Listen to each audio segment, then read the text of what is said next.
Sorry for the wind again. So today what I'm going to be doing is I'm going to be starting a new series. Because as you may know, as I've talked about and shown you, and you can see right now, I got a big hill in my yard. This hill right here is about 6,000 square feet. Actually, I think it's just a touch over, but I'm just going to call it 6,000 because it's easier to split up 6,000 than it is to split up 6,128 or whatever. Anyway, so the new series, and this is episode 1, is lawn care on a hill. So as you can see, the hill presents a number of challenges. Number 1, if you're trying to keep something stable going this way across the hill, it's difficult, like a spreader. Because unless you underfill the hopper, which makes more work for yourself later on, unless you underfill the hopper, then all of your contents are going to be, if you're right here, then your hopper's tilted this way, so all your product is trying to level off and it's going to start coming out. It's happened to me. It's not great. Another challenge, or rather if you're going up, then you're just killing yourself, because this is 100 foot by just about 60 foot by just about 100 foot. There's a triangle shape here, so that's why it throws everything off a little bit. But so you're going uphill, for 60 feet. It's hard to keep your pace because this hill is not smooth. In some spots it is, but most spots it's not. So it's hard to keep your pace up to evenly apply product because you're going to go faster downhill than you are uphill. No matter what, you're pushing a spreader full of junk. Another problematic item is machinery of any kind. It's hard to mow here. I can't use a riding lawnmower because the steep parts are too steep. Even at an angle, I have a riding lawnmower. I've tested it out. It's not fun. It's not comfortable. You have to do that thing where you sit on like the very corner of the seat, which is not safe. It's just not comfortable. I don't like doing it. And then with a push mower, I can't go straight up and down the hill because it's impossible. Once I upgrade to an all-wheel drive mower at some point, then it'll make it a little easier. But so you can't really get an aerator out here. Either a self-propelled one. I wouldn't do it. I've never tried it, but I'm not going to. And then a tow behind I tried last year, and it was same issue with the riding lawnmower. I'm sure if I had a four-wheeler or something, it might be a little easier. Anyway, I'm kind of going on a tangent here. The final point I wanted to bring up was dethatching. Similar issue to an aerator, but for all of these issues, there are products to handle that. So, Lawn Care on a Hill as a series is going to focus on ways to make lawn care on a hill easier. And I know there are other people who have done stuff like this, like the Lawn Guardian used to have a hill. But I think there needs to be more content like this. Because a lot of people have like a really stupid hill yard and they don't know how to handle it. They don't know how to deal with it. So this series is going to focus on a couple of things, mostly focused on how to mow this hill. I've showed you how I mow it before, but maybe I have a couple techniques or something. How to fertilize. That's going to include almost entirely liquid fertilizers, and I got a whole bunch of stuff lined up that we're going to talk about, not by any specific company, by a whole bunch of different people.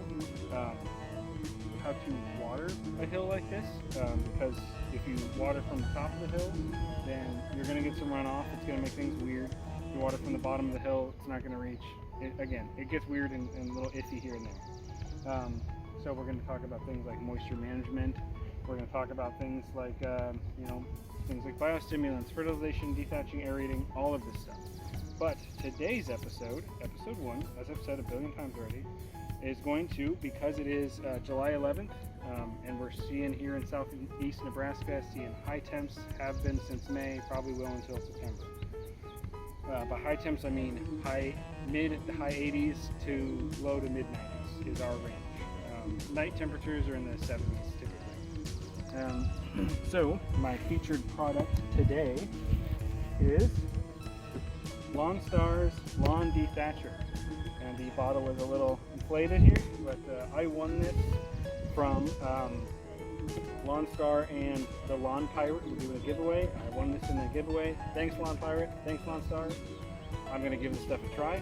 you may have already seen, I don't know when this is getting put up and when that's getting put up, but I did a couple dethatching videos, liquid dethatch videos for Next of their dethatch product. So in this video, for this, I am only focusing on half of the front yard because the other half already has dethatch. Part of my original plan was to kind of do a comparison of the two, but it would not be fair to LawnStar to do that because today I put down a second application to dethatch, where this is only going to get its first application now. Just the timing of when Lawn Pirate could send it, and when I was doing stuff, the timing didn't work out. Not a big deal. I'm sure they're going to both perform equal. I do have bad thatch here. I don't want to pull a plug right now because the Pro Plugger is all the way up at the top of the hill, and I'm at the bottom of the hill, and I'm lazy. So that's what our goal today is going to be: is how to dethatch on a steep hill. LawnStar's dethatch. What you're going to do is I'm going to use the orthodynamic spray. Let's see, 4 to 8 ounces per 1,000. Or for hose and sprayer,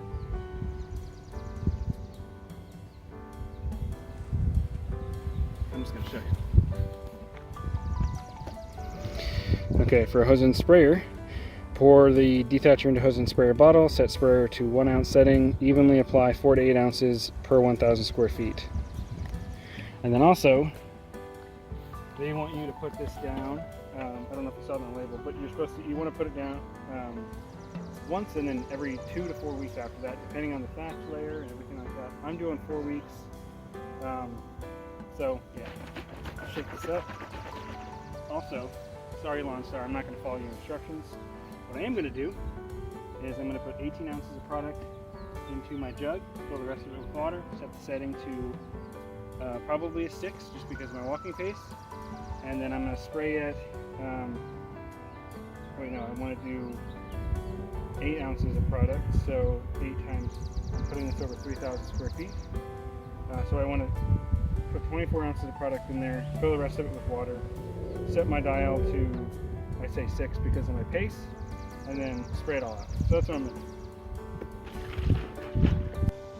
Let's get to spraying.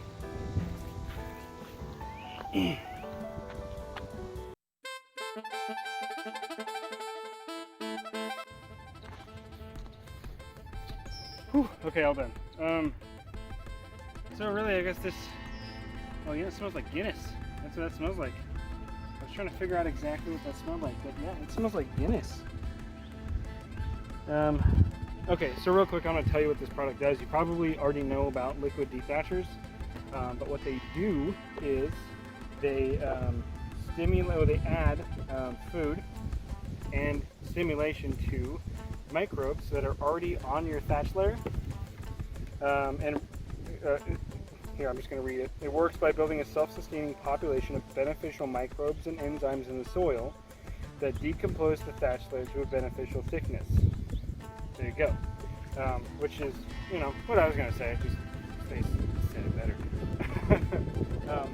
So what it does is it adds stuff to your soil that eats the thatch rather than ripping up the thatch. Not that that's necessarily bad to use a dethatcher or scare a fire or whatever, but on a hill like this, it's not fun to use mechanical measures in order to take care of that stuff. Sure, there's stuff like the Greenworks, the plug-in dethatcher, which would be fine if this hill was like 1,500, 2,000, whatever square feet, but 6,000 square feet for that thing, no thanks. That would take hours and hours, maybe even over the course of several days. Still hours though. So that's why I'm using liquid dethatcher. In my opinion, from what I've seen so far, not necessarily my own results, but other people's results, the brand really doesn't seem to matter. You still get the same results overall. It just depends on your brand preference. LawnStar you can get through their site, and I believe through Amazon. I'll have to double check. Next products you can get from Yard Mastery or Pete's website or Alan's website.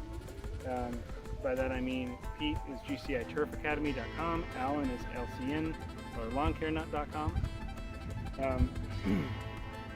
And I'll see if I can track down an affiliate link, not of mine, but I think Lawn Tools and Lawn Whisperer. I'll add their affiliate links to the description there, so you can check out LawnStar. Potentially help my buddies out there.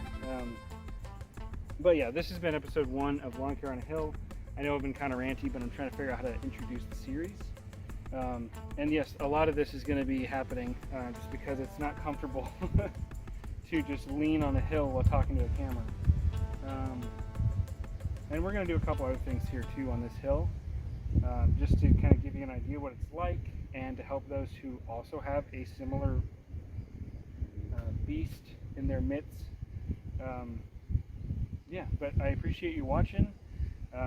If you like this content or you want to see more of Lawn Care on a Hill as a series, give me a like, subscribe, shoot me a comment down below.